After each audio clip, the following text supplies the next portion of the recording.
Tuka était un loser harcelé, convoqué avec ses camarades comme héros, mais quand une déesse le juge faible, il est envoyé dans un donjon pour mourir. Il s'entraîne alors pour se venger. Avant cela, Tuka est dans un bus avec ses camarades, voyant le bully Shogo embêter la déléguée Ayaka. Quand il essaie d'intervenir, Shogo lui dit d'arrêter d'être un faible, puis Tekuto met fin à la scène. Soudain, tout le monde est téléporté dans un autre monde où la déesse Vicus les accueille et annonce qu'ils doivent sauver le royaume d'Alian du grand démon. Tekuto lui dit qu'il veut rentrer pour se préparer au bal, mais la déesse révèle que pour annuler le rituel, ils doivent obtenir le cœur du démon, ou appelé Doraemon. Elle leur promet des pouvoirs pour vaincre des monstres, et pour prouver cela, elle lâche une bête sur un prisonnier sans défense qui perd la vie. Vicious détruit la bête en un instant, puis dit aux étudiants terrifiés qu'ils peuvent aussi obtenir ses pouvoirs. Shogo est le premier et reçoit un rang A, tandis que Takuto brise le cristal et obtient un rang S, avec Ayaka. Enfin, c'est le tour de Tuka et le cristal devient violet, ce qui le confond. En demandant son rang à Vicious, la déesse l'ignore, lui faisant réaliser qu'il va mourir en personnage secondaire. Une fois les rangs attribués, Vikias demande à Toka de s'avancer et révèle qu'il est le héros le moins bien classé. Comme il va ralentir tout le monde, elle décide de l'envoyer dans un donjon infesté de monstres, appelé les Ryuowins de la décharge. Mais s'il survit, il pourra vivre comme un paysan. Ne voulant pas devenir un Anka pour monstre, Tuka dit à Vicious qu'il a la capacité spéciale appelée infliger un Ailment, mais la déesse l'interrompt en disant que son pouvoir est inutile. Alors que Tuka s'effondre de désespoir, il réalise qu'il n'a pas d'amis ici. Tous ses camarades veulent qu'il parte. Ayaka est la seule à lui montrer de la gentillesse, mais elle reçoit un coup de poing de la déesse pour avoir désobéi. Cela pousse Tuka à se souvenir de son enfance abusive et il dit avec colère à Vicious que s'il survit, il reviendra, lui détruira la face et la transformera en mère célibataire. Avec ça, Tuka est téléporté dans les ruines où un monstre de Temple Run l'attaque immédiatement, le forçant à fuir.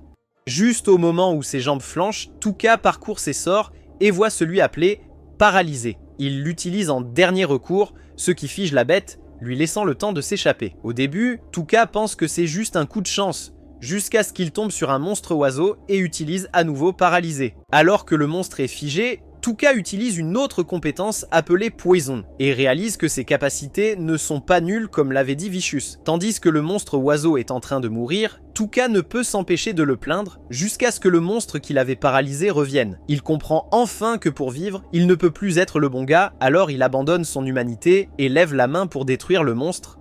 Cependant, le système informe Tuka qu'il ne peut pas utiliser la même compétence sur le même adversaire, le laissant sans choix que d'activer une compétence appelée Sommeil. Alors que le monstre se transforme en Belle au bois dormant, Tuka découvre qu'il n'a plus assez d'énergie. Juste à ce moment-là, une horde de monstres l'entoure, mais cette fois, il n'a pas peur et se prépare à se battre. En combattant les monstres, la tête de Tuka commence à le faire souffrir à cause de la fatigue. Mais juste au moment où il est sur le point de s'évanouir, le système améliore son niveau, restaurant automatiquement sa santé et lui permettant de cibler plusieurs monstres à la fois. Maintenant confiant d'être plus fort que Goku, Tuka paralyse les monstres puis les élimine avec son pouvoir de poison. Après cela, Tuka vérifie son statut et apprend qu'il peut monter de niveau en éliminant des monstres. Alors il essaie d'en éliminer plus, mais ils s'enfuient tous. En avançant, Tuka tombe sur quelques squelettes et suppose qu'ils ont dû être les victimes de Vichy. Bien qu'il se sente désolé pour eux, Tuka prend ce qu'il peut des cadavres et continue. En chemin, Tuka commence à avoir faim, alors il se convainc que le monstre oiseau est en fait du KFC Premium. Mais quand il essaie d'en manger un, il commence à tousser de douleur. Se sentant désespéré, Tuka s'allonge sur le sol et pense que même les coups de poing de son père semblent délicieux en ce moment. Juste à ce moment-là, Tuka remarque que son sac d'objets brille en violet et en vérifiant, il trouve un paquet de viande séchée et un peu de coca. Un mois passe ainsi et maintenant, Tuka est devenu un pro et se lance dans une frénésie de meurtre de monstres. Une fois satisfait, Tuka se rappelle le moment où son oncle et sa tante l'ont sauvé de ses parents abusifs et ont essayé de lui offrir une vie normale, pleine d'amour. Cependant, le nouveau Tuka est rempli de haine et de vengeance, alors le faux Eren Yeager se dit de se battre jusqu'à ce que tous ses ennemis soient morts. En s'enfonçant dans les ruines, il rencontre un monstre étrange, mais au lieu de paniquer, il le neutralise facilement et découvre une pièce scellée. Pour y accéder, Tuka verse un peu de mana dans la serrure et découvre bientôt les squelettes d'un couple. En les regardant, Tuka prie de trouver un ennemi bientôt, car il ne veut plus être en couple avec sa main gauche. Juste après, il découvre des cristaux dans leurs affaires et les prend rapidement. En avançant, Tuka tombe sur une chambre secrète et trouve le squelette d'un grand sage avec une lettre à côté. En commençant à la lire, Tuka apprend que le grand sage était autrefois connu sous le nom d'Anglin, le héros des ténèbres. Le nom lui semble familier et Tuka réalise que Vicious a dit à Yash que ses pouvoirs ressemblent à ceux d'Anglin, le héros tragique. En continuant à lire la lettre, Tuka découvre qu'Anglin a été envoyé dans les ruines par la déesse Calcium Tanks, car il n'était plus nécessaire. Cela remplit Tuka d'une immense rage et il promet à Anglin que, une fois sorti, il suivra les traces du peintre allemand et détruira Vicious et son petit royaume. Dans la lettre, Anglin demande à son lecteur de consulter son livre des arts interdits et quand Tuka le feuillette, il est émerveillé de trouver des recettes de médecine. Tuka découvre ensuite un rouleau contenant des sorts interdits, mais il ne peut pas le lire. Malgré cela, il décide de garder le rouleau avec lui, croyant qu'il doit être important si le sage l'a emporté. Après cela, Tuka découvre la dernière entrée d'Anglin avertissant le lecteur du mangeur d'âme. Tuka prend note de cela et se dirige vers une autre zone des ruines. Il tombe bientôt sur une porte scellée et trouve le mangeur d'âme qui la garde. Au moment où il essaie de l'attaquer, elle tire un rayon laser et blesse sa main. Tuka grince des dents de frustration, réalisant enfin que ce ne sera pas un combat facile, car même le plus fort des héros, Anglin, n'a pas pu vaincre le mangeur d'âme. Malheureusement, il a besoin de l'orbite gravée dans le front du mangeur d'âme pour sortir des ruines, donc il doit trouver un moyen de l'éliminer. Juste à ce moment-là, les murs autour de Tuka s'effondrent, alors que le mangeur d'âme fait son premier mouvement, en vomissant les personnes qu'elle a éliminées. Tuka remarque le sourire sur le visage laid du monstre, et réalise qu'elle essaie de le submerger par la torture psychologique. Alors que le mangeur d'âme envoie une escouade de morts vivants vers Tuka, il hésite à utiliser ses compétences contre eux, tandis que le monstre rit et se moque de lui pour être un lâche. Se sentant désespéré, Tuka commence à pleurer, ce qui pousse le monstre à cracher encore plus de morts vivants. Il supplie le mangeur d'âme de s'arrêter, mais cela ne fait qu'exciter davantage, et dans son excitation, elle baisse sa garde, donnant à Tuka suffisamment de temps pour activer la compétence de paralysie. Tu as déclenché ma carte piège. Il dit ensuite au monstre qu'il feignait depuis le début, car il voulait qu'elle pense qu'il était un faible idiot pour qu'elle s'aveugle d'arrogance. Avec cela, Tuka infecte le mangeur d'âme avec du poison et déclare qu'il est content d'avoir des statistiques faibles, car ils l'ont tous sous-estimé, ce qui l'a motivé à rester en vie. En voyant le monstre lutter contre sa compétence, Tuka ne peut s'empêcher de sourire comme Kira lorsqu'il a trouvé le Death Note. Il se tourne ensuite vers les morts vivants et leur dit de reposer en paix avant de les éliminer. Enfin, le mangeur d'âme rencontre sa fin et libère les âmes de ses victimes, qui louent Tuka pour avoir gagné ce combat. Il voit ensuite Anglin, qui l'exhorte à vaincre la déesse Dikups quoi qu'il arrive, avant de disparaître avec le reste des âmes. Maintenant seul dans les ruines, Tuka se promet à lui-même et à Anglin qu'il détruira cette déesse maléfique quoi qu'il en coûte. Après cela, il retire l'orbe du mangeur d'âme et sort enfin à l'air libre. Pendant ce temps, dans une forêt, les camarades de classe de Tuka sont vus en train de chasser des monstres pour améliorer leurs compétences. Pendant que Shogo, Takuto et Yasu passent un bon moment à tourmenter les monstres, une fille nommée Kobato a du mal à se battre contre une bête. Juste à ce moment-là, Asagi place doucement son bras autour de Kobato et lui dit que si elle ne fait pas le premier pas, elle finira dans un documentaire sur les monstres en tant que victime. Malgré cela, Kobato dit à Asagi qu'elle ne peut pas blesser une autre âme, et Asagi rétorque que tous les élèves de leur classe la boycotteront comme ils l'ont fait avec Tuka si elle montre la moindre faiblesse. Alors que Kobato tremble de peur, Asagi lui dit qu'elle peut rejoindre son groupe, expliquant que leurs camarades de classe commenceront finalement à se battre entre eux, car ce sont tous des égoïstes qui ne se soucient que d'eux-mêmes. Malgré sa nervosité, Kobato accepte de rejoindre Asagi, ce qui la rend si heureuse qu'elle serre Kobato dans ses bras. Après cela, Asagi appelle le reste de ses sbires qui arrivent avec un monstre enchaîné et elle ordonne à Kobato de tuer le monstre, sinon elle sera jetée dans les ruines de l'élimination. Donc, malgré sa réticence, Kobato tue le monstre laid et commence à pleurer, se rappelant que Tuka avait aidé un chaton blessé autrefois, regrettant de ne pas l'avoir laissé craquer quand elle en avait eu l'occasion. Pendant ce temps, Ayaka se réveille seule dans une chambre et confronte immédiatement Vicious à propos de ce qu'elle a fait. La déesse commence à pleurer des larmes de crocodile et dit à Ayaka qu'elle ne voulait pas faire ça à Tuka, mais que les politiques du pays sont strictes, donc elle a dû se débarrasser de ce loser. Ayaka reste silencieuse pendant que la déesse de l'intrigue lui dit que beaucoup de héros de rang D ont échoué à éliminer des monstres, donc elle devra aussi les éliminer. À cela, Ayaka déclare qu'elle n'aime pas ce qu'elle fait, ce qui fait rire Vicious, qui lui dit que les opinions sont comme des boutons. Tout le monde en a. Ayaka dit alors à Vicious qu'elle travaillera 2 fois plus dur, mais en échange, elle veut qu'elle épargne les faibles. Vicious est ravie par la proposition, donc elle accepte rapidement et s'excuse même de l'avoir frappée. Après avoir serré la main de la déesse, Ayaka s'en va et se demande pourquoi Vicious avait les mains si froides. Pendant ce temps, une belle blonde s'enfuit d'un groupe de pervers qui se disent les gardiens sacrés. Pendant ce temps, Touka s'enfonce dans la forêt et croise un groupe de slime. Il s'arrête pour regarder et réalise que les slimes plus gros harcèlent un slime plus petit, ce qui le met en colère car il se voit comme le petit slime mignon. Quand Touka voit le slime riposter, il devient heureux et décide d'aider le petit en faisant fuir les harceleurs. Après avoir libéré le slime, Touka se tourne pour partir, mais le slime commence à le suivre. Au début, il lui dit de s'en aller, car il n'a pas besoin d'un slime de compagnie, mais le pauvre révèle qu'il est un paria, ce qui fait de la peine à Touka. Pendant ce temps, la maman Bazooka s'arrête pour reprendre son souffle, mais réalise vite qu'elle ne peut pas rester au même endroit. D'un autre côté, Touka adopte le petit slime et l'utilise comme garde du corps. Il ouvre ensuite le livre des arts interdits et se détermine à déchiffrer les textes pour utiliser les sorts contre Vicious. Touka nomme son slime de compagnie Pijimaru et lui parle de son plan de vengeance, lui laissant le choix de partir. Cependant, Pijimaru, plus fidèle qu'un ex, dit à Touka qu'il va le soutenir à fond. Juste à ce moment-là, ils sont entourés par les gardiens sacrés, déçus de le voir à la place de la belle au melon rond. Par colère, ils disent à Touka de se plier pour eux s'il veut vivre. Cependant, l'un des voyous, appelé Vert, déclare qu'il n'est pas comme ça et sort son épée pour attaquer Touka. Pendant ce temps, les autres membres des gardiens sacrés discutent d'enlever une villageoise et de la torturer jusqu'à ce qu'elle ne puisse plus marcher droit. Touka est dégoûté par leur présence et essaie de reculer discrètement, mais Maggots lève son épée et déclare qu'il va frapper. Comme toujours, Touka joue le rôle du garçon faible pour que les gars baissent leur garde, lui permettant de frapper le premier. Alors que Maggots se jette pour attaquer Touka, il lève la main et le paralyse sur place, choquant ses amis. Il dit ensuite aux Diddlers sacrés qu'ils ne sont rien comparés aux monstres qu'il a affrontés dans les ruines. Cela dit, Touka utilise ensuite son sort de poison et élimine toute l'équipe d'un coup, sans ressentir un brin de culpabilité. À ce moment-là, Touk sent la présence de quelqu'un et s'enfonce dans la forêt où il tombe sur la maman sexy d'avant. Avant qu'elle ne puisse attaquer, Touk la paralyse et dit qu'il a senti son intention de l'attaquer.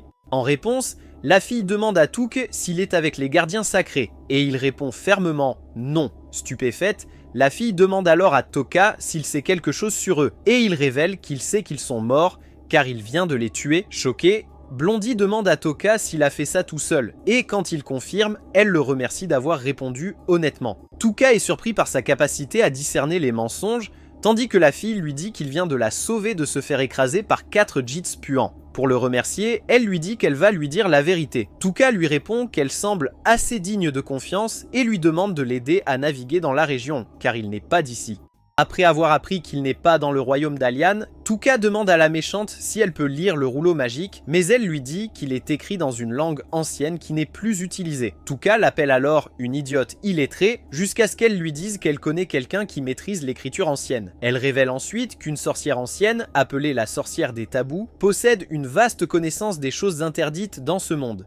Touka s'y intéresse et demande à la fille si cette sorcière a un compte Tinder, mais elle lui dit qu'il ne pourra la trouver que dans le pays des monstres aux yeux dorés. Rien qu'à son nom, Touka sait que cette quête sera un autre casse-tête, et la fille le confirme en disant que c'est l'endroit le plus dangereux du continent. Après cela, Touka la remercie pour toute l'aide, mais la fille insiste pour le remercier d'une manière coquine. Cependant, Touka dit immédiatement à la femme qu'il se contente de sa main et refuse cette chatte mouillée. Après une bonne marche, Touka arrive à la ville de Mills où le garde de la ville lui demande s'il est un clochard ou un mercenaire qui n'a pas vu de savon depuis longtemps. Touka lui dit qu'il est mercenaire, alors le garde le laisse entrer, disant que le marquis veut que les mercenaires explorent les ruines. Le remerciant, Touka entre dans la ville et se rend immédiatement dans une auberge pour se détendre, mais le propriétaire le méprise car il sent la souris morte. Touka lui montre alors une jolie pièce, ce qui lui vaut immédiatement la confiance du vieil homme qui lui demande son nom. Ne voulant pas révéler son identité, Touka lui dit qu'il est Otis Skull, et plus tard dans sa chambre,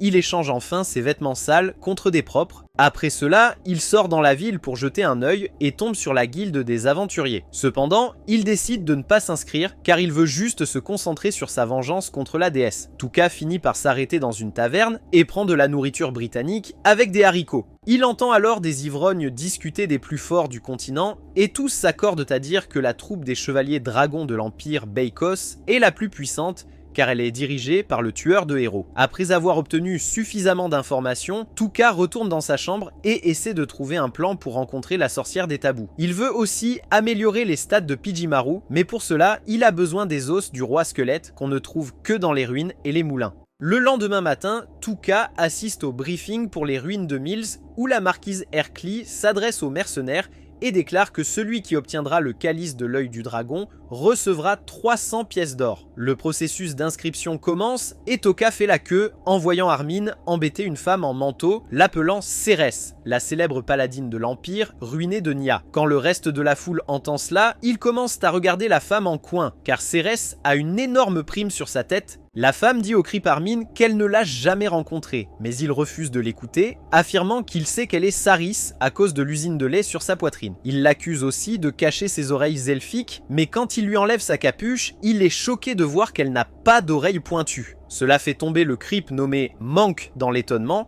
tandis que la femme déclare froidement que son nom est Mist. Quand la foule se moque de Monk pour être idiot, il promet à Mist qu'il va se venger d'elle pour l'avoir insultée. Touka reconnaît instantanément Mist comme la méchante avec de gros seins et se sent désolé pour elle, se demandant s'il devrait lui offrir sa saucisse juteuse pour la réconforter. Cependant, il se rappelle qu'il doit faire des courses avant d'explorer les ruines. Alors il se dirige vers le marché. En chemin, Touka croise Mist, alors il lui dit de faire attention à Monk, car il était extrêmement en colère à cause de sa présence. En réponse, Mist remercie Touka et promet d'être prudente, puis il lui demande si elle peut l'aider à chercher du matériel d'exploration. Mist accepte à condition d'être payé pour son aide et Touka lui serre la main en accord. Quand ils échangent enfin leur nom, Touka sait instantanément que son nom est plus faux que les fesses de Kim Kardashian. Cependant, ayant ses propres secrets, Touka garde le silence et utilise l'aide de Mist pour obtenir une bonne affaire sur des armes. Pour montrer sa gratitude, Touka donne à Mist quelques pièces supplémentaires, ce qui l'a fait se demander si ce gars qui sent le souffle du matin est secrètement un multimillionnaire. Pour l'attirer, Mist fait semblant de s'évanouir, et Touka la rattrape rapidement pour l'empêcher de tomber, lui demandant si ça va. Mist révèle alors qu'elle n'a pas dormi depuis des jours et s'enfuit par embarras. Le lendemain, Touka entre dans les ruines de Mills et est immédiatement accueilli par une version Taimu des monstres qu'il a rencontrés dans les ruines de déchets.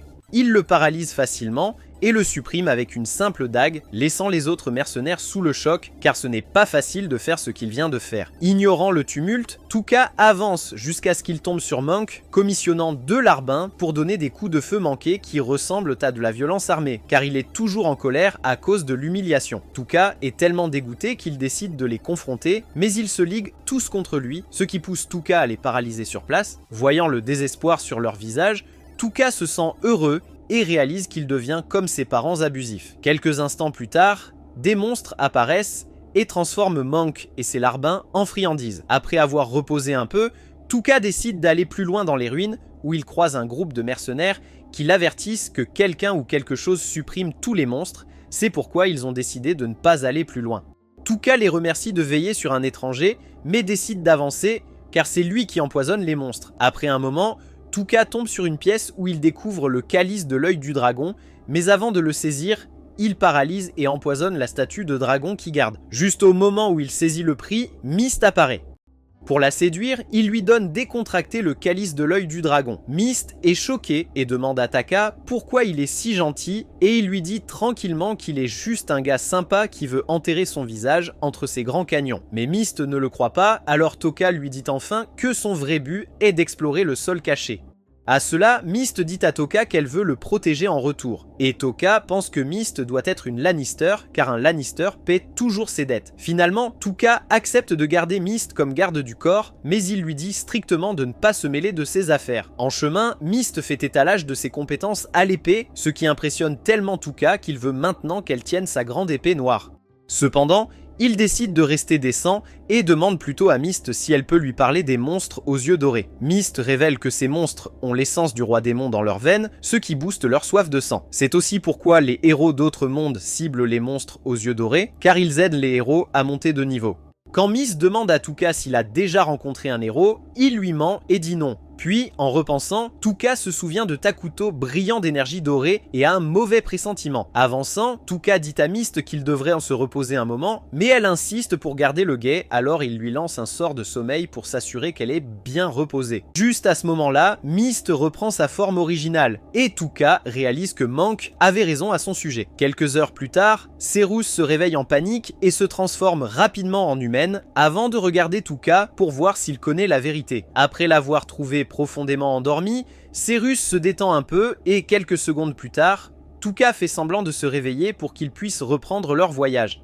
Bientôt, ils arrivent dans une pièce où le roi squelette les attend. En voyant sa taille, Tuka comprend qu'il est le boss final des Ruins du Moulin, donc il doit faire attention. Juste à ce moment, Cérès dit à Tuka qu'ils peuvent gagner contre le roi squelette s'il frappe la partie argentée de son cou. Tuka laisse Cérès briller, car il remarque que le roi squelette s'intéresse plus à elle. Cérès dit alors à Tuka que leur ennemi est fort, donc elle devra utiliser une magie spéciale et lui demande de garder ça secret, sinon l'Amérique l'enfermera. Pendant qu'elle parle, Tuka crie paralysé et fige le roi squelette sur place, laissant Cérus choqué. Alors que Tuka empoisonne le monstre, Cérus est émerveillé par ses pouvoirs. Quand Tuka remarque le visage de Cérès, il lui promet qu'il répondra à toutes ses questions une fois de retour à la surface. Juste à ce moment, Pijimaru dit à Tuka qu'il sent quelque chose, et ensemble, ils découvrent un œuf de Pâques que Pijimaru aime, donc Tuka décide de le prendre. Entre-temps, les héros affrontent une armée de chevaliers squelettes dans une des ruines d'Alian. Kobato s'occupe d'une fille blessée quand Takuto tire sans réfléchir sur un des monstres. Heureusement, Ayaka sauve Kobato et la fille blessée à temps, avant que la magie de Takuto ne puisse leur faire du mal. Ayaka lance alors un regard noir à Takuto, s'attendant à des excuses, mais il lui dit simplement qu'il se soucie seulement de monter de niveau, ce qui l'énerve encore plus. Le lendemain, Cérès présente le calice de l'œil du dragon aux gardes, tandis que Tuka s'éclipse discrètement. Cérès le rattrape rapidement et révèle qu'elle obtiendra ses pièces demain. Réalisée qu'elle est disponible, Tuka demande à Cérès si elle peut l'aider avec une autre affaire. Saris, désespéré de séduire Monsieur Riezler ici, accepte et dit à Tuka qu'elle le rencontrera la nuit. Plus tard dans la journée, Tuka utilise les os du roi squelette pour créer une potion d'amélioration et dit à Pijimaru qu'il va être son cobaye. Juste au moment où Pijimaru accepte son sort, Cérès arrive et Tuka lui dit qu'il veut l'engager comme garde du corps pour son voyage vers le pays des monstres aux yeux dorés. Comme Cérès meurt d'envie de goûter au pickle de Tuka, elle accepte immédiatement, révélant que sa destination est plus proche de son arrêt. Tuka s'adresse alors à Cérus en utilisant son nom d'origine, ce qui la surprend. Tuka se confie et révèle qu'il a découvert qui elle était dans les ruines du moulin. Comme il ne veut pas qu'elle s'inquiète de protéger son identité, il veut lui faire savoir qu'il est déjà au courant, pour qu'elle se sente à l'aise pendant leur voyage. Cela dit, Tuka assure Cérès qu'il n'a pas l'intention de la vendre, ce qui la fait revenir à sa forme originale, et elle remercie Tuka d'être honnête avec elle. Cela pousse Tuka à dire à Cérès son vrai nom, ce qui renforce encore sa confiance. Alors elle dit à Tuka qu'elle va le protéger à tout prix. En paiement, Tuka donne tranquillement à Cérès un des cristaux qu'il a obtenu des ruvines de déchets, ce qui choque Cérès. Et elle lui dit que c'est un bijou de dragon bleu, si précieux qu'elle peut facilement acheter des centaines de peluches de Gojo Sato.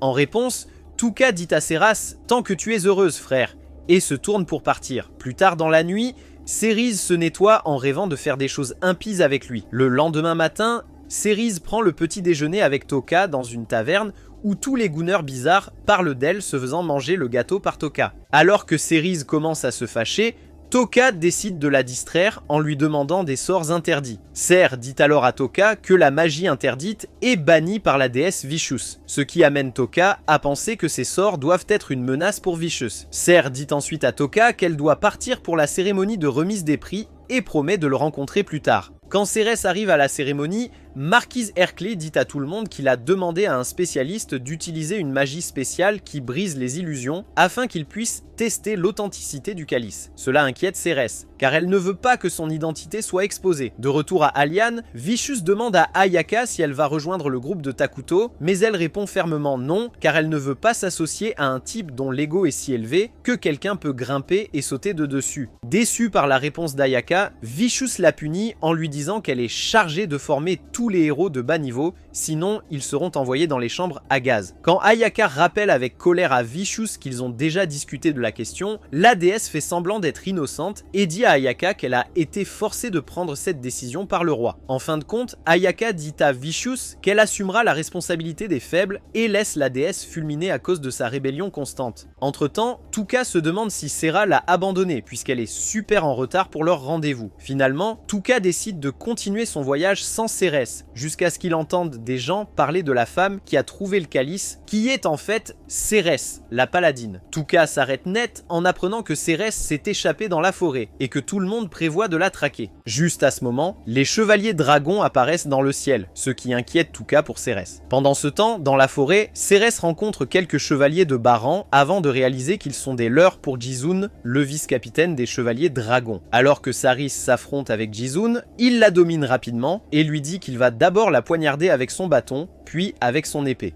Juste au moment où Jizun s'apprête à goûter ses melons juteux, Tuka arrive et le empoisonne sur le champ. Il lance ensuite un sac de gemmes de dragon bleu à Cérus et lui dit d'enlever son armure. Cérès demande alors à Tuka pourquoi il l'aide encore et il lui répond qu'il veut juste un bon compagnon pour son voyage. Touché, Cérès lui suggère de demander à la sorcière des tabous un abri sûr, puis, se tournant vers Jizen, Tuka lui demande pourquoi il s'en prend à sa race, mais avant qu'il puisse répondre, une épée le coupe en deux. En levant les yeux, Tuka tremble de peur en voyant l'homme aux cheveux blancs et aux yeux rouges menaçants. Il dit ensuite à Cérès qu'il est venu prendre sa vie, révélant que l'ancien empereur qu'elle servait veut sa mort. Quand Sivé a voulu détruire l'empire de Nia, Cérès s'est échappé, ce qui a rendu l'empereur Ordola fou. En apprenant la vérité, Cérès est sous le choc, tandis que les autres membres des Chevaliers du Dragon Noir discutent de ce qu'ils doivent faire d'elle. Un général suggère de passer Saris comme une vape, mais son collègue rappelle qu'Ortola examinera son corps. Sivé lui dit qu'il était intéressé par elle et l'aurait laissé se battre pour sa vie. Mais maintenant, il s'intéresse plus à la légende maigre à côté d'elle. Bien que Toka soit terrifié, il affiche un sourire confiant et lui dit qu'il veut discuter. Sivette demande alors une présentation et quand Toka se présente comme Attiskull, Sivette lui dit qu'il doit avoir une bonne histoire s'il feint son nom. Son général, Schweitz, demande pourquoi il parle à un nobody.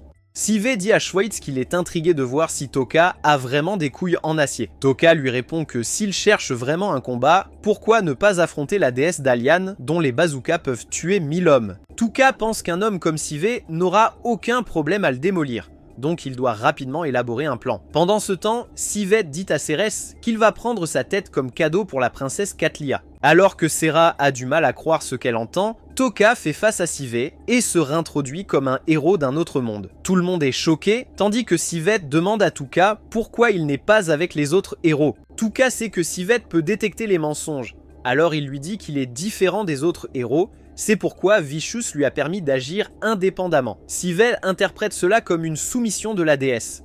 Sivé dit qu'il a besoin de la puissance de Cérès pour devenir plus fort, et par chance, Sivet accepte, ce qui surprend ses camarades. Cependant, il leur dit de ne pas intervenir, ou il les tuera tous. Juste au moment où Sivé et sa bande se retournent, Tuka crie, paralysant les autres. Pendant qu'ils luttent pour bouger, Tuka leur dit que c'est une histoire de vengeance, donc il ne va pas jouer fair. Voyant ses alliés, Sivé leur ordonne de finir Tuka depuis le ciel. Tuka sourit avec confiance, se félicitant d'avoir donné à Pigimaru la potion d'amélioration avant le combat. Après son attaque, Tuka découvre qu'il a 2 nouvelles compétences, Berserk et la cécité permanente. Juste avant de mourir, Sivé lui demande qui il est vraiment et il répond qu'il est un vengeur qui va se venger de cette déesse. Cependant, Cérès dit à Tuka qu'elle devrait le remercier pour l'avoir protégé, et Tuka espère que sa saucisse verra l'intérieur de la bouche de Cérès. Le lendemain, Ayaka et les autres arrivent dans une ruine quand une méchante de niveau S apparaît devant eux et révèle qu'elle est Kikipat, une fidèle de la déesse envoyée pour les guider. Au lieu de réagir à son insulte, Kikipat assomme rapidement le scélérat, laissant Ayaka choquée. Pendant ce temps, Tuka lâche l'appât sur Cérès, et elle promet de l'aider à combattre la déesse, car Vicious est la raison pour laquelle Nia est en ruine. Plusieurs jours plus tard, quelques gardes trouvent un médaillon juste à l'extérieur des ruines. Ils se demandent s'il faut le signaler à la déesse, mais le chef dit à ses subordonnés de se détendre, car il est impossible que quelqu'un ait survécu dans ces ruines. Ailleurs, Toka achète un masque connu sous le nom de Seigneur des Mouches, créé pour honorer un roi démon qui protégeait son peuple. Mais comme il était trop gentil, il a été banni pour ne pas réussir à séduire. Pendant ce temps, dans la tente, Cérès reste éveillée, pensant à Touka, et décide de se masturber pour s'endormir car elle ne peut pas se permettre d'avoir des sentiments pour lui. Quelques instants plus tard, Touka entre et met son nouveau masque, réalisant que l'apparence d'un seigneur démon lui va mieux que celle d'un héros. Il pense ensuite à Vicious et promet encore de se venger d'elle si bien que cela comptera comme une suite. Le lendemain matin, une réunion entre les royaumes saints a lieu et Vicious apprend que quelqu'un ou quelque chose a vaincu Civey et les chevaliers dragons. Tout le monde suppose que c'est Saris qui les a éliminés, mais elle aurait été si gravement blessée qu'elle doit aussi être morte. Vicious dit alors à tous que, puisque les chevaliers dragons ne sont plus là, les héros sont devenus extrêmement précieux dans la guerre contre le roi démon. Entendant cela, Zane, le roi fou, dit sarcastiquement à Vicious que chaque fois que le mal descend sur le monde, tout le monde doit compter sur Alion pour de l'aide. Juste à ce moment-là, Sigmas, le roi du loup blanc, reçoit de nouvelles informations et dit à tous qu'un groupe appelé les utilisateurs de magie maudite d'Achan a pris la responsabilité du meurtre de Civey et des chevaliers dragons. Pendant ce temps, Cérès et Touka arrivent dans une ville appelée Ulza pour faire le plein de provisions et tombent sur un bâtiment appelé le Colisée de Bloodsport. Cérès révèle que c'est une arène où des esclaves et des mercenaires s'affrontent à mort. Pendant que Touka pense aux gladiateurs de la Rome antique, Cérès révèle que le Colisée est géré par le duc d'Ulza et la guilde des mercenaires. Quelques minutes plus tard, ils arrivent dans une auberge et Cérès dit à Touka qu'il devrait prendre une seule chambre pour économiser de l'argent. Touka répond qu'il pourrait économiser de l'argent, mais qu'ils perdraient leur virginité dans le processus, ce qui fait rougir Cérès. Cette nuit-là, le duo décide de manger dans une taverne très pauvre, où Cérès apprend qu'elle a été tuée par les chevaliers dragons. Alors qu'elle tousse sous le choc, Touka, en tant qu'un groupe appelé Achen, a pris la responsabilité du meurtre des chevaliers dragons, ce qui l'amuse. Alors il demande à Saris si elle sait quelque chose. Elle révèle alors qu'Ashin vénère le dieu des malédictions, mais avant de continuer, les gardiens d'Ashin infiltrent la taverne. Touka regarde avec curiosité, alors que les hommes en manteau exigent de l'alcool gratuit, sinon ils maudiront tout le monde en leur donnant une diarrhée explosive. Touka réalise rapidement qu'ils sont un groupe de clowns, et reprend sa journée, jusqu'à ce qu'il entende deux ivrognes parler de la sorcière des tabous. Sans perdre de temps, Touka achète plus d'alcool aux hommes pour les faire parler, puis leur demande ce qu'ils savent sur la sorcière. Les hommes révèlent avec empressement qu'une seule personne a déjà rencontré la sorcière des tabous, et c'est une guerrière de Bloodsport appelée Eve Speed. Juste à ce moment-là, un léopard entre, et les hommes lui disent que c'est Eve Speed, la combattante la plus féroce du Bloodsport. Touka se présente rapidement à Eve, et lui demande si elle sait quelque chose sur la sorcière des tabous. Eve révèle que, bien qu'elle soit allée au pays des monstres aux yeux dorés, elle n'a jamais rencontré la sorcière. Après cela, elle demande à Touka quel est son intérêt avec la sorcière. Il ment alors et lui dit qu'il est un érudit en herbe qui veut apprendre des connaissances interdites. Riant, Yves dit à Touka qu'un gringalet comme lui ne reviendra jamais vivant d'un endroit infesté de monstres. Touka remercie Eve pour le conseil et retrouve Cérès, qui lui dit qu'Eve mentait sur toute la chose. De retour à l'auberge, Touka utilise son sac d'objets pour donner de la nourriture à Piggy Marou, ce qui étonne Cérès. Alors il lui offre aussi des collations. Cérès est si émerveillée par le goût qu'elle dit à Touka qu'il mérite un service spécial pour lui avoir permis de manger cette nourriture d'Ohio. Après avoir entendu cela, Touka ne peut s'empêcher d'avoir des sentiments pour Cérès, mais il les chasse rapidement et lui dit qu'il devrait planifier leur prochain mouvement. Cérès lui conseille donc de recueillir des informations sur Yves, qui pourraient être utilisées contre elle. Ailleurs, Yves rencontre une petite lumière de peau claire et lui promet qu'elle la sortira quoi qu'il arrive. Quelques heures plus tard, Touka regarde Cérès perfectionner ses compétences à l'épée, ce qui excite son épée de 2 pouces. Il demande donc à Cérès si elle peut lui apprendre 1 ou 2 mouvements, et elle lui dit de l'attaquer, avant de réaliser qu'elle a l'air bizarre. Alors que Touka se lance pour attaquer Cérès, elle le maîtrise facilement, puis s'excuse d'être trop une maman poule. Cette nuit-là, pendant que Cérès dort, Touka la regarde avec des yeux amoureux, jusqu'à ce qu'il se rappelle que Cérus fait de son mieux pour réprimer ses désirs, alors il devrait faire de même. Juste à ce moment-là, Cérus se réveille et demande à Touka s'il a du mal à dormir. En réalité, Touka a du mal à se contrôler, alors il reste silencieux, ce qui pousse Cérès à lui proposer un liquide pour l'aider à se détendre. Cependant, l'idiot utilise la mauvaise potion, ce qui met encore plus Touka dans une ambiance étrange. Bien qu'il ressente l'envie de craquer Cérès, Touka se reprend, ce qui amène Cérus à demander s'il est attiré par un autre genre. Touka dit rapidement à Cérus qu'il n'est pas comme ça, et que la seule raison pour laquelle elle n'est pas sous lui en ce moment, c'est qu'il se concentre sur sa revanche contre Vicious. Le lendemain, Céras revient avec des infos sur Yves et révèle que demain sera son dernier combat. Toka pense qu'Eve a gagné assez pour acheter sa liberté. Cependant, Seras révèle qu'Eve aurait pu obtenir sa liberté il y a 2 ans, mais elle a continué à travailler pour libérer un autre esclave. De plus, Saras dit à Toka qu'il y a une rumeur selon laquelle un guerrier de sang doit toujours perdre la vie lors du dernier combat, car leurs maîtres ne veulent jamais que leurs esclaves soient libérés. Cependant, au lieu de paniquer, Toka sourit et déclare qu'il est temps d'impressionner les esclaves en jouant Martin Luther King. Sera demande alors à Toka s'il prévoit d'arrêter le combat demain, mais il lui dit qu'il n'est pas nécessaire d'attendre si longtemps. Peu après, Toka intercepte Eve dans une ruelle sombre et l'affronte pour lui reprocher d'avoir menti sur la sorcière. Maintenant méfiante, Eve prend une posture de combat et demande à Toka ce qu'il veut, alors il lui dit qu'il devrait commencer par être honnête l'un envers l'autre. Cependant, Eve refuse de baisser sa garde, alors Toka lui dit que le duc qui gère son combat va essayer de l'éliminer demain. Ne faisant pas confiance à un inconnu, Eve le remercie légèrement pour l'avertissement, mais il refuse de laisser la conversation se terminer. Il lui dit donc qu'elle devrait juste s'enfuir avec la fille qu'elle essaie désespérément de protéger. Mais Eve se fâche à la mention de Liz, alors Sarah intervient et assure à Eve qu'il n'essaie pas d'utiliser Liz contre elle. Se détendant un peu, Eve dit à Toka qu'elle ne peut pas fuir son dernier combat, car le duc Xuan mettra une prime sur sa tête et finira par la traquer. Et bien qu'elle ne se soucie pas de sa propre vie, elle veut donner à Liz suffisamment de stabilité pour qu'elle ne devienne pas une fille d'OnlyFans. Malgré les raisons d'Eve, Toka l'encourage à fuir, disant qu'ils peuvent se cacher au pays des monstres aux yeux dorés, mais Eve refuse et révèle que le voyage sera trop difficile avec Liz. Toka dit à Eve qu'ils sont assez forts, mais Eve l'interrompt et déclare qu'elle ne peut pas faire confiance à un twink, ce qui pousse Toka à révéler qu'il est celui qui a vaincu les chevaliers dragons. Avant qu'Eve ne puisse argumenter, Toka la paralyse, tandis que Ser révèle sa vraie forme et assure à Eve que Toka a l'air inoffensif mais qu'il est en réalité un grand combattant. Après avoir été déparalysée, Eve dit à Toka et Ser que peu importe ce qu'ils disent, elle va quand même participer au combat demain, car elle aime faire les choses correctement. Reconnaissant son honnêteté, Toka avertit Eve qu'elle ne peut pas faire confiance au duc. Mais encore une fois, Eve rétorque qu'elle a connu son maître comme un homme décent qui respecte toujours ses engagements. En fin de compte, Toka lui souhaite le meilleur et s'en va en lui disant qu'ils partiront à l'aube si elle change d'avis. Sur le chemin du retour à l'auberge, Cérès demande à Toka s'il y a une chance que le duc Xuan laisse Eve partir et il lui dit qu'un scélérat comme lui ne laissera jamais Eve partir.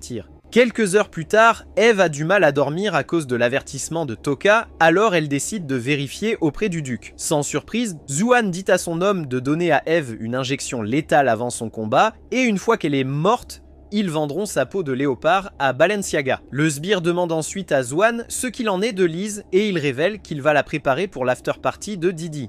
Après avoir tout entendu, Eve brûle de colère et rencontre immédiatement Toka et Cérès, s'excusant de les avoir doutés.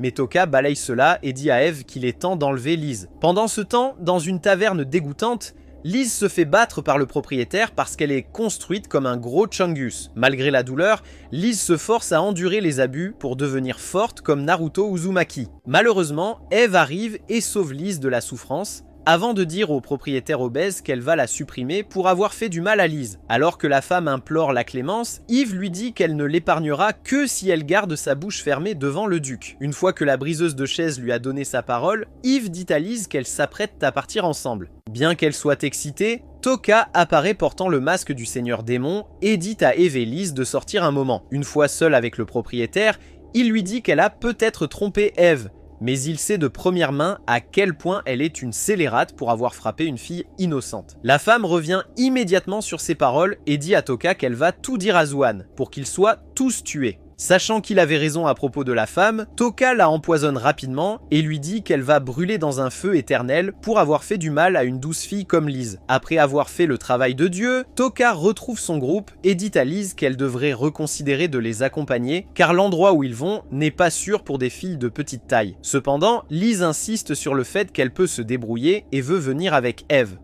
Toka cède et permet à Liz de les accompagner, ce qui rend Pijimaru super heureux. En chemin, Eve demande à Toka quel est son lien avec la sorcière des tabous, et il lui dit enfin qu'il a un rouleau de sorts interdit qui ne peut être lu que par la sorcière ancienne. En entendant cela, Eve demande à Toka s'il a l'intention de faire du mal à la sorcière, et il répond honnêtement qu'il ne lui fera pas de mal si elle ne lui fait pas de mal. Satisfaite de sa réponse, Eve dit à Toka qu'elle veut travailler avec lui, ce qui choque Toka, car quelques heures auparavant, elle se méfiait de lui. Eve révèle qu'il aurait pu emprunter un chemin sombre pour obtenir des informations, mais il ne l'a pas fait, donc elle a décidé de lui faire entièrement confiance. Plus tard, Cérès demande à Toka s'il est sage de laisser Liz venir avec eux, car elle pourrait les ralentir, mais Toka lui assure qu'il protégera Liz, ce qui fait sourire Saris, qui dit à Toka qu'il est trop cool pour ça.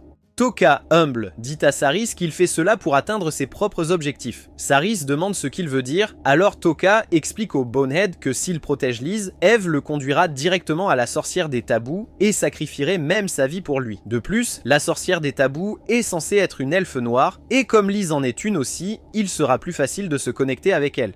Impressionné par sa réflexion, Cérès dit à Toka qu'il peut utiliser sa porte dérobée quand il le souhaite. Mais avant cela, Toka sent deux grands groupes de personnes à leur poursuite. Soudain, Eve se souvient d'avoir croisé un homme nommé Muad'Dib et se demande s'il est celui qui les suit. En entendant le nom, Toka réalise que Muad'Dib est le chef d'Ashan, et Eve s'excuse, sachant qu'Ashan et les hommes de Zuan sont après eux à cause d'elle. Cependant, lorsqu'elle propose de se battre seule contre les deux armées, Toka lui dit qu'elle est idiote de penser qu'elle peut affronter autant de fous seuls. Cérès demande alors à Toka quelle sera leur prochaine étape, et il lui dit qu'ils vont tendre un piège en séparant les deux groupes. Cela dit, Toka utilise ses chevaux pour distraire l'armée de Zuan et dit à Eve qu'il et Saris vont en avant pour s'occuper du deuxième groupe dirigé par Muad'Dib. Au fond de la forêt, Muad'Dib intercepte les pièges tendus pour lui et son armée de clowns. Il dit avec arrogance à Toka et à son groupe de remettre Eve et Liz pour qu'ils puissent tous rentrer chez eux, ce qui fait apparaître Cérès devant lui avec un masque sur la tête. Muad'Dib s'adresse à elle et dit qu'elle devrait respecter ses souhaits si elle tient à sa vie, sinon il va la faire souffrir avec ses malédictions. Saris rit intérieurement, se demandant si ce clown pense qu'il est dans Jujutsu Kaisen. Cependant, elle dit à Muad'Dib qu'elle ne le laissera avoir Eve et Liz que s'il garantit leur sécurité. Alors que Muad'Dib accepte la condition, Saris lui dit ainsi qu'à ses suiveurs de venir avec elle pour qu'elle les conduise à Eve et Liz. Mais Muad'Dib, étant un malin, ordonne à ses hommes de s'arrêter. Il dit alors à Cérès qu'il voit à travers son bluff, donc il sait qu'elle les mène à leur mort. Cérès taquine Muad'Dib en lui demandant s'il a peur, ce qui le pousse à révéler que ces hommes sont en réalité des assassins entraînés qui combattent avec du poison. Saris réalise que Muad'Dib utilise un type de venin spécial qui ne laisse aucune trace, et c'est pourquoi tout le monde pense qu'il a supprimé des gens avec sa malédiction. Lorsque Saris demande à Muad'Dib pourquoi il fait autant de travail, Muad'Dib révèle qu'il veut utiliser le duc Suan pour régner sur le continent.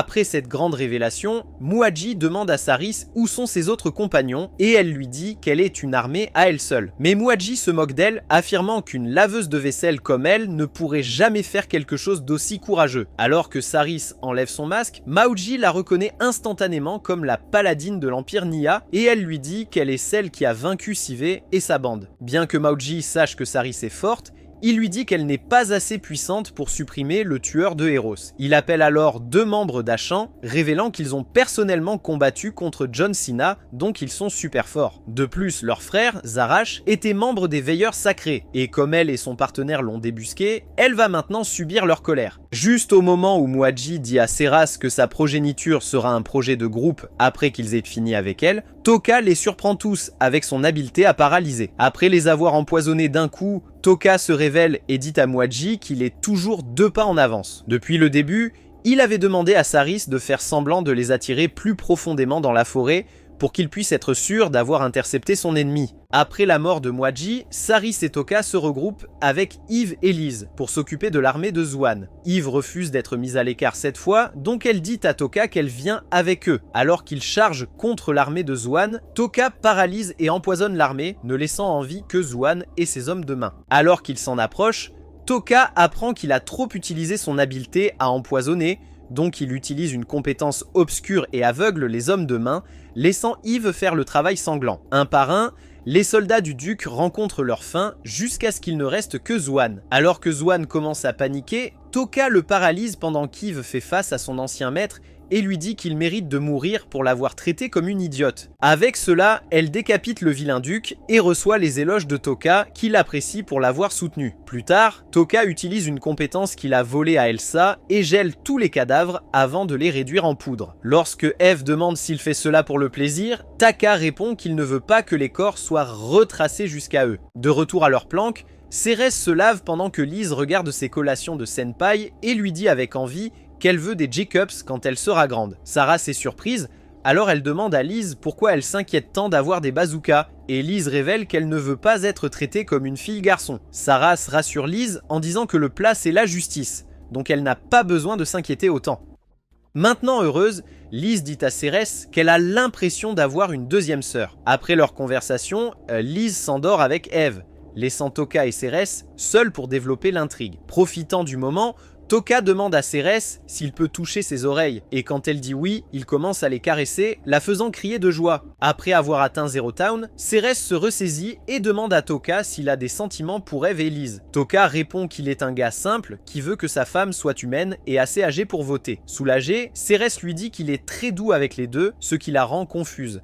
Toka révèle alors qu'Eve lui rappelle son oncle, tandis que Lise est le reflet de son ancien lui, car elles ont toutes deux été maltraitées par les adultes. Pendant ce temps, à Alian, Ayaka reçoit un entraînement de combat de la part de Kit Kat, ou peu importe son nom. Une fois terminé, Ayaka la remercie, mais Kiki Pat lui demande de garder cela secret, car elle ne veut pas que Vicious découvre qu'elle forme des méchants. De retour dans la forêt, Toka offre à Lise une nouvelle robe, ce qui la fait se sentir belle, et elle le remercie avec joie. Cérès dit alors à Toka qu'il devrait donner à leur bande un nom cool comme la bande des Seigneurs des Mouches. Tout le monde est d'accord, tandis que Toka pense que c'est la chose la plus ringarde après Drake. Mais pour garder la paix, il dit à Cérès d'y aller. Après avoir marché un moment, Toka et sa bande arrivent à un endroit où ils voient un arbre corrompu. À cet endroit, Yves révèle un blason qui est dans leur famille depuis des siècles, et grâce à cela, elle n'a pas besoin de Google Maps. À la tombée de la nuit, Toka bouillonne de colère comme un homme qui a perdu la moitié de sa richesse à cause de sa baby mama. Il reconnaît que la haine qu'il ressent pour Vicious le ronge, et il ne peut rien y faire. Il décide donc de monter en niveau du mieux qu'il peut dans le pays des monstres aux yeux dorés, qui contient de nombreux ennemis puissants. Le lendemain matin, à Alian, Vicious rassemble tout le monde et révèle qu'elle a appelé les 4 saints pour leur donner un cours accéléré sur l'héroïsme, afin qu'ils soient tous assez forts pour aller au pays des monstres aux yeux dorés. Pendant ce temps, Toka et son équipe sont déjà entrés dans le pays des monstres. Ne voulant pas être laissée pour compte, Lise porte les bagages de tout le monde pour s'assurer qu'elle est utile à l'équipe, tandis que Pijimaru explore la zone à la recherche de problèmes. Juste à ce moment-là, Toka et ses amis sont accueillis par un monstre lézard qui rappelle à Toka les monstres reptiliens qu'il a combattus dans les ruines de l'élimination. Grâce à son expérience passée, il élimine rapidement le monstre laid et dit à Eve que ces monstres sont inférieurs à ceux qu'il a rencontrés dans les ruines de l'élimination. Pendant qu'il découpe le monstre, Cérès lui demande s'il a envie de steak de monstre, alors il lui dit qu'il a lu dans son livre que ce monstre peut être utilisé comme une pierre de modification de voix. Cérès est intrigué par le livre, alors pour la séduire complètement, Toka lui dit de prendre le livre des arts interdits. Comme le livre contient beaucoup de connaissances secrètes, Cérès est choqué que Toka lui laisse quelque chose d'aussi précieux, jusqu'à ce qu'il lui annonce qu'il la nomme vice-capitaine, ce qui signifie qu'il aura besoin d'elle pour prendre des décisions éclairées. En les regardant, Yves ne peut s'empêcher de se demander à quel point leur descendance sera puissante, puisque Cérès est une haute elfe, et Toka est assez fou pour vaincre Madara et Sukuna. Quand Saris entend cela, elle perd l'équilibre et tombe dans la rivière, juste en imaginant les coups de feu qu'elle recevra de Johnson de Toka. Alors que Toka tend son manteau à Saris, Eve siffle de peur et dit à Toka que le monstre qu'il s'apprête à rencontrer est celui qui a fait revenir elle et Lise. En entendant cela, Toka dit à Eve de rester en arrière et de laisser papa s'occuper du reste. Lorsque les monstres se révèlent, Toka s'excite car il a hâte de vaincre une créature qui a fait fuir un guerrier invaincu de combat de sang. Et quelques secondes plus tard, les monstres tombent comme des mouches alors qu'ils combinent paralysie et berserk. Après cette victoire, Toka monte en niveau et Eve lui demande s'il avait l'air de connaître le monstre avant son combat. Toka révèle qu'il a vu le monstre dans son livre et commence à le découper, faisant se demander à Eve s'il va le gobeler pour son apport en protéines. Heureusement, Cérès précise que Toka utilisera le monstre comme ingrédient pour améliorer les statistiques de Pijimaru. Puis, tout à coup, Toka et sa bande sentent la présence d'un monstre à proximité. Mais comme cela n'a duré qu'un bref instant, ils sont tous confus sur son origine, jusqu'à ce que Pijimaru pointe le sac de Toka. Quand il ouvre son sac, il réalise que l'œuf qu'il a volé commence à éclore, et quelques secondes plus tard, un poney apparaît devant eux. En le regardant, Toka pense que le poney a dû être rejeté de Mon Petit Poney pour être moche, et c'est pourquoi il est ici. Quand il demande à ses amis s'ils savent quelque chose sur ce Twinkle Sparkle à prix réduit, ils lui disent tous qu'ils n'ont jamais vu une créature comme ça auparavant. En le caressant, Cérès découvre qu'il a un organe pour absorber la magie, ce qui est une caractéristique unique, uniquement trouvée chez les créatures magiques. Par curiosité, Toka commence à verser sa magie dans l'organe du poney, et il se transforme soudainement en cheval. Juste au moment où Toka pense avoir trouvé un animal de compagnie parfait pour séduire les femmes, le cheval lui demande de continuer à verser plus d'énergie. Suite à cela, Toka ajoute plus de magie, ce qui fait que le cheval se transforme en une bête laide mais puissante. Étonné par sa taille, Toka décide de l'appeler d'après le cheval d'Odin, Sleipnir. Maintenant que Slay a atteint sa maturité, il commence immédiatement à développer l'intrigue avec Céris et la transforme en amoureuse des chevaux. Entre-temps, les camarades de Tuka arrivent au même endroit. Takuto dit à Shogo qu'il en a marre d'être sous-estimé par les adultes, alors il va leur donner une leçon. Cette nuit-là, les 4 saints explorent la zone et ordonnent à tous de rester en arrière, car les Sabre Tigers seront trop puissants. Cependant, Takuto les ignore et affronte la horde de Sabre Tigers en libérant sa compétence spéciale, Draconic Buster. Alors que les monstres brûlent, Takuto se tourne vers tout le monde et déclare qu'il mérite le respect, car il va devenir leur futur roi. Dans une autre partie de la jungle, les camarades de Tuka, Itsuki et Ijiri éliminent quelques assassins, et Ijiri soupçonne qu'ils ont été envoyés par la déesse pour appeler les héros faibles. Quelques heures plus tard, Tuka regarde au loin et dit à Cérès qu'il a vu une lumière dorée venant du nord-est.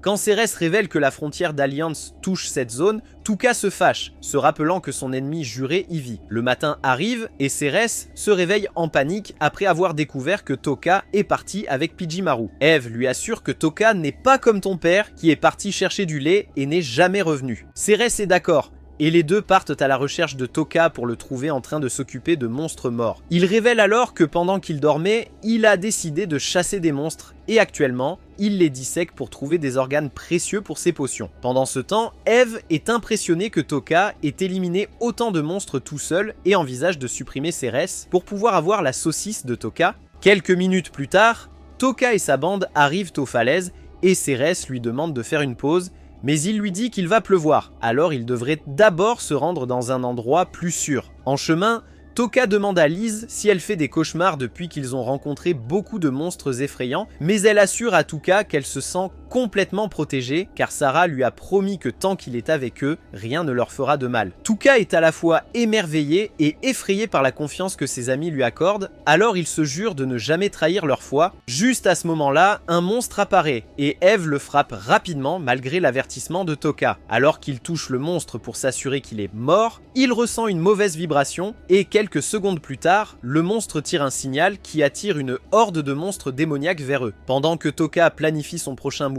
Eve lui dit de fuir avec tout le monde et elle restera en arrière pour servir d'appât. Lise est horrifiée à l'idée que sa grande sœur devienne de la nourriture pour monstres. Alors elle essaie de l'arrêter, mais Eve insiste pour qu'elle fasse face aux conséquences de ses actions stupides. À cela, Toka dit à Eve que ses chances de survivre à cette horde de monstres sont aussi faibles qu'un fan d'Annie Ander qui trouve une copine. De plus, c'est de sa faute de ne pas avoir détecté le monstre caché derrière elle, puisqu'il est le personnage principal. En accord avec Tuka, Cérès dit à Eve que quiconque à sa place aurait fait de même, et pourtant, malgré cela, Eve insiste pour affronter les monstres. Tuka lui rappelle qu'elle est cruciale pour les négociations avec la sorcière, car elle lui a seulement confié sa localisation. Puis, sortant son masque et la pierre de changement de voix, Tuka déclare qu'il est le seul à avoir les compétences pour survivre à cette situation. Cela dit, Tuka annonce qu'il prend Pijimaru et Slay avec lui, ce qui fait que Lise le remercie de ne pas laisser Yves partir. Cependant, il lui dit de garder ses remerciements pour quand ils atteindront la sorcière des tabous en un seul morceau. Avant de partir, Cérès s'agenouille et lui dit que si elle gagne ce combat, elle sera à genoux comme ça pour lui jusqu'à l'éternité. Ravi de la dévotion de Cérès, Toka l'appelle la meilleure vice-capitaine que quiconque ait jamais vue. Après avoir dit au revoir à ses amis, Tuka marche vers la horde de monstres, tandis que ses camarades paniquent face au nombre de bêtes qui se rapprochent d'eux. Kobato sauve rapidement une des filles du groupe d'Asagi qu'il a laissé derrière pour devenir de la nourriture pour monstres. Au moment où elle est sur le point de mourir, Kobato pense à Tuka et se sent responsable de sa mort. Pendant ce temps, le Edgelord fusionne Pijimaru avec son masque Edgy et l'utilise pour attirer tous les monstres à sa poursuite. Alors que la progéniture de Lanarod et Bonnie Blue le poursuit, Tuka s'excuse auprès de Pigumeru et Slay car il ne sait pas s'il survivra à cette bataille ou non.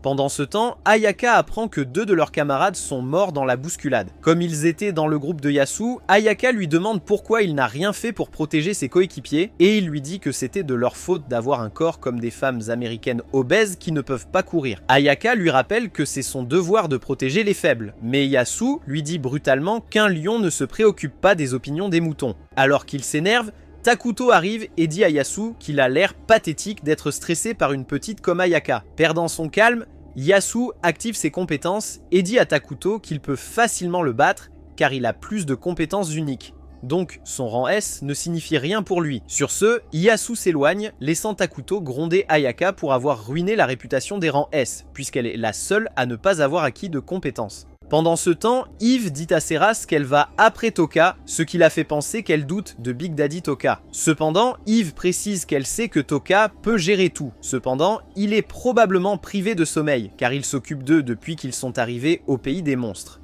De plus, elle est la seule qui peut aider Toka en ce moment. Comme elle est assez forte pour porter Toka et Slay s'ils sont blessés au combat, Ceres admet qu'Eve a raison, alors elle lui permet d'y aller à condition qu'elle revienne vivante avec Tuka. Avant de partir, Eve demande à Ceres si elle est amoureuse de Tuka et elle admet qu'elle veut juste que Tuka arrose sa rose avec son jus. Pendant ce temps, Toka se bat pour sa vie contre les monstres qui l'entourent. Quand la pluie commence à tomber, les choses deviennent plus difficiles pour Toka qui a du mal à voir ou entendre les monstres. Malgré les obstacles, Tuka avance car il est le meilleur soldat d'Erwin Smith. Puis, avec l'aide de Pigamaru et Slay, Tuka élimine le monstre humanoïde à portée, ce qui lui permet de monter de niveau. Grâce à cela, sa santé est restaurée et Tuka pense qu'avec de telles statistiques, il peut facilement tenir 10 rounds contre ta mère. Pendant qu'il abat les monstres un par un, Kobato est sur le point de perdre sa volonté de vivre car elle n'a rien pu faire pour protéger Tuka. À ce moment-là, Eve apparaît et se rappelle Liz en voyant Kobato qui se fiche de peur. Avant qu'Eve puisse dire à Kobato de se détendre, elle est frappée par un éclair. Son ki arrive et enferme Eve dans un sort, rendant la parole difficile. Alors qu'elle est en train de cuire, Eve réalise que son ki est l'un des héros dont Tuka lui parlait. Juste au moment où son ki s'apprête à porter un coup fatal, Ijiri arrive et stoppe son ki à temps, lui disant qu'Eve semble plus humaine que monstre. Son ki insiste cependant que si Eve était humaine, elle aurait communiqué avec eux, ce qui pousse Ijiri à lui rappeler qu'elle est celle qui a désactivé sa voix. En observant la grande sœur, Eve réalise qu'elle est intelligente, contrairement à sa sœur idiote. Après s'être excusée pour le comportement de son ki, Ijiri demande à Eve ce qu'elle fait et elle lui répond qu'elle cherche son maître. En analysant leur emplacement, Ijiri conclut qu'Eve se dirige vers l'endroit de la stampede, ce qui signifie qu'elle sert quelqu'un de suffisamment fort pour combattre les monstres humanoïdes. Étonnée par la perspicacité de Hedger, Eve lui dit qu'elle a raison, mais décide de ne pas divulguer d'informations sur Tuka. Pendant ce temps, Tuka élimine un autre groupe de monstres avant de réaliser que Pijimaru est à bout de nerfs. Félicitant le slime pour son travail, Tuka lui dit qu'il devrait faire une courte pause car il remarque du sang autour de ses lèvres, réalisant qu'il s'est probablement trop donné. Ensuite, en ouvrant son statut, Tuka apprend qu'il est au niveau 2000, mais comme ses blessures ne guérissent pas toutes seules, il ne peut pas se battre longtemps. Après avoir inspecté les lieux, Tuka réalise qu'il reste un dernier monstre, probablement assez fort pour lui lancer un sort de dissimulation, ce qui signifie qu'il ne peut pas activer ses compétences tant que le monstre n'est pas dans son champ de vision. Quelques instants plus tard, le monstre humanoïde tire un rayon laser qui touche Tuka, le faisant crier de douleur. À ce moment-là, Tuka réalise que le monstre est trop puissant pour qu'il puisse l'affronter seul. Alors il élabore un plan et demande à Pijimaru de lui rendre un dernier service. Pijimaru, étant le meilleur garçon, accepte, alors Tuka l'utilise pour distraire le monstre tout en jetant délibérément son masque au sol, laissant le monstre penser qu'il a été vaincu. Juste au moment où la créature laide baisse sa garde, Tuka apparaît de nulle part et le paralyse, avant d'utiliser du poison pour infliger au monstre une mort lente et douloureuse. Après sa victoire, le système accorde à Tuka une compétence avancée et il décide de l'examiner plus tard car il est beaucoup trop fatigué en ce moment. En essayant de retourner vers sa bande, Tuka réalise qu'il n'a pas assez d'endurance pour marcher. Juste à ce moment-là, il remarque une paire d'yeux qui le fixe et avant qu'il ne s'en rende compte, un tigre monstre lui saute dessus. Heureusement, Eve arrive à temps et coupe la bête en deux, permettant à Toka de se détendre enfin. Après cela, Eve porte Toka et ses jambes dans ses bras, surprenant Toka qui ne s'attendait pas à ce que quelqu'un supporte le poids de sa grosse saucisse juteuse. En chemin, Eve informe Toka de sa rencontre avec Kobato et les sœurs, et il lui demande si elle leur a dit quoi que ce soit à son sujet. Eve lui assure qu'elle ne l'a pas fait, car elle ne sait pas s'il leur fait confiance ou non. Toka lui dit que c'était une bonne décision, car il veut que sa classe le considère comme un homme mort pour qu'il n'interfère pas dans son plan de vengeance. Enfin, en arrivant à la planque, Toka et Yves sont accueillis par Seras et Lise, qui sont ravis de les voir en un seul morceau. Toka demande alors à Seras de s'occuper de leurs blessures, et plus tard, Yves décide de surveiller les paramètres, ce qui fait que Toka se sent coupable. Il s'excuse de ne pas être en mesure de les protéger, mais elle lui assure qu'il a déjà fait beaucoup plus qu'Alexandre le Grand à son apogée. Une fois Yves parti, Céris devient un peu entreprenante avec notre garçon, lui disant de se reposer sur ses cuisses blanches et laiteuses. Cette fois, Toka accepte l'offre, souhaitant être assez énergique pour démolir ses joues elfiques. Pendant qu'il a ses pensées cultivées, Cérès lui dit qu'il devrait laisser ses amis porter une partie de son fardeau. Toka demande à Cérès si elle le trouve si épuisé et elle dit qu'il a géré tout depuis leur entrée dans le pays des monstres. En réponse, Toka dit à Cérès que si elle s'inquiète pour lui, elle devrait lui donner beaucoup de soutien oral. Mais Cérus étant timide, dit à Toka qu'il devrait essayer de dormir un peu. Quelques instants plus tard, Cérus trouve Toka endormi et essaie de le tripoter pendant son sommeil, avant de réaliser que ce qu'elle fait n'est pas bien. Comme Toka était resté éveillé tout ce temps, il endort Cérus en utilisant ses compétences pour ne pas devenir père avant d'aller à l'université. Pendant ce temps, Itsuki demande à Kobato pourquoi elle est dans le groupe d'Asagi alors qu'elle aurait dû rejoindre Ayaka. Kobato révèle alors qu'Asagi lui donne le meilleur soutien narratif qu'elle puisse demander. C'est pourquoi elle est avec elle. Le lendemain, Cérus dit à Toka qu'elle aimerait lui avouer quelque chose un jour. Toka sait déjà que Cérus est intéressé par son Mr. Happy, alors il lui dit qu'elle peut lui parler à tout moment. Cérus le remercie, mais elle panique à l'idée d'avouer ses sentiments à quelqu'un d'aussi nonchalant que Toka. Peu après, il s'arrête devant un arbre avec un blason magique et réalise qu'ils sont enfin proches quand un golem apparaît pour les arrêter.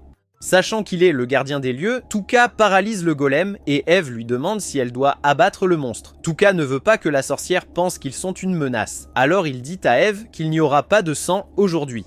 Bizarrement, en la regardant, Toka sourit, réalisant qu'il s'apprête à ajouter la plus badass des waifus à son harem. Pensez-vous que Cérès avouera ses sentiments à Toka? Commentez Banans si vous voulez voir plus de résumés comme ça. Et comme toujours, aimez et abonnez-vous pour plus de contenu anime.